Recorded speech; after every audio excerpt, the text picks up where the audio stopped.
An Ethiopian Airlines flight with 157 people thought to be on board crashed shortly after its takeoff on Sunday morning from Ethiopia's capital, headed to Nairobi.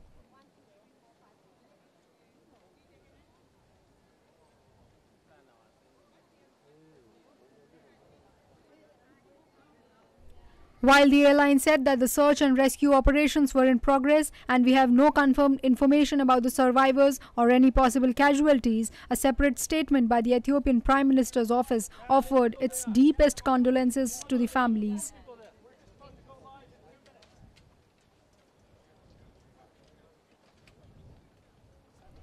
Some media reports have claimed that there were no survivors from the crash.